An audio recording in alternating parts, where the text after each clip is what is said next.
Assalamualaikum warahmatullahi wabarakatuh. Innal hamdalillah nahmaduhu wa nasta'inuhu wa nastaghfiruh wa na'udzu billahi min syururi anfusina wa min sayyiati a'malina. May yahdihillahu fala mudhillalah wa may yudhlilhu fala hadiyalah. Asyhadu an la ilaha illallah wahdahu la syarikalah wa asyhadu anna Muhammadan abduhu wa rasuluh.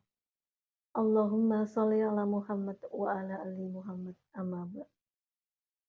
Kaum muslimin rahimakumullah.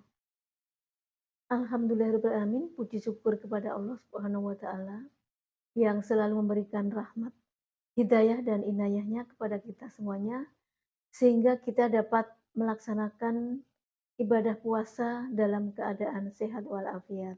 Amin. Sholawat serta salam selalu kita curahkan kepada junjungan kita Nabi besar Nabi Muhammad Sallallahu Alaihi Wasallam beserta keluarganya dan sahabat-sahabatnya. Semoga kita mendapatkan syafaat di yaumul akhir. Amin. Kaum muslimin rahimakumullah. Di sini saya akan menyampaikan kultum dengan tema menyempurnakan amalan di bulan Ramadan. Kaum muslimin rahimakumullah. Ada beberapa amalan yang dapat menyempurnakan ibadah di bulan Ramadan.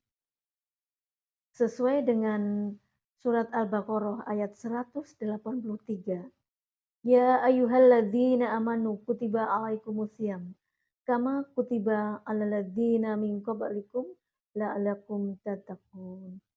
Wahai orang-orang yang beriman, diwajibkan atas kamu berpuasa sebagaimana diwajibkan atas orang-orang sebelum kamu agar kamu bertakwa.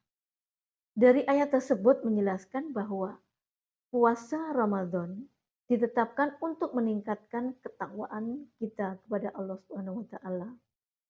Nah, amalan yang digunakan untuk meningkatkan di bulan Ramadan ini, kalau Nabi kita menjadikan kurikulum 3 amalan di bulan Ramadan. Yang pertama adalah meningkatkan sholat. Yang kedua adalah interaksi dengan Al-Quran. Yang ketiga adalah infak atau sedekah. 1. Meningkatkan sholat. Baik sholat fardu maupun sholat sunnah. Kalau sholat fardu kita tingkatkan kualitasnya. Sedangkan sholat sunnah kita keluarkan berbagai macam sholat sunnah. Misalnya sholat tahiyatul masjid, sholat tahajud, sholat rawatib, dan sholat duha. Sebagai contoh sholat rawatib, ada 12 rakaat sholat rawatib.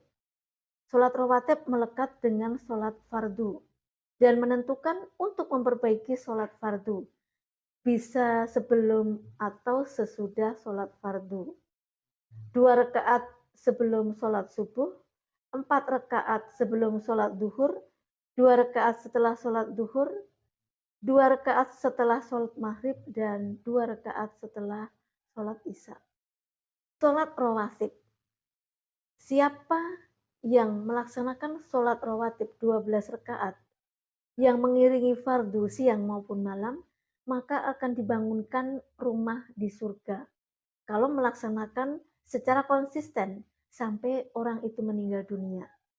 Dan sahabat Nabi pun secara kompak akan istiqomah melaksanakan sholat rawatib tersebut. Berikutnya adalah sholat duha. Sholat duha dibagi menjadi 3. Awal duha, kemudian pertengahan duha, dan akhir duha. Sholat awal duha dilaksanakan 1,5 jam setelah sholat subuh. Biasa disebut dengan sholat syuruk. Selama 1,5 jam kita berada di masjid sambil menunggu sholat syuruk itu kita melaksanakan membaca Al-Quran, mendengarkan pengajian, kemudian tasbih, ngaji, zikir. Nah, itu pahalanya sama dengan haji dan umroh. Bukan sama dengan melaksanakan haji dan umroh, tetapi pahalanya sama dengan haji dan umroh. Kemudian pertengahan sholat duha, antara jam 8 sampai jam 10. Kita melaksanakan 2 sampai 4 rakaat. Fungsinya adalah untuk menggantikan zikir di seluruh tubuh, baik mata, telinga, atau seluruh tubuh kita. Kemudian manfaatnya lagi adalah menghambat musibah atau menghentikan musibah. Berikutnya, sholat akhir duha antara pukul 10 sampai pukul 11 siang sampai dengan menjelang zuhur. Bisa 2 rakaat, 4 rakaat, sampai dengan 8 rakaat. Fungsinya adalah mempermudah mendatangkan rezeki dengan izin Allah Subhanahu wa taala. Amalan yang kedua adalah interaksi dengan Al-Qur'an. Bisa membaca Al-Qur'an, qiraah, tadarus, tilawah, kajian, dan semuanya itu akan bermanfaat. Yang pertama adalah mendapatkan rahmat Allah, akan dibentangkan, doanya dikabulkan, istighfarnya diampuni. Kemudian juga mendapatkan ketenangan dalam jiwa kalau kita berinteraksi dengan Al-Quran. Berikutnya yang ketiga adalah infak atau sedekah. Bisa uang, bisa makanan.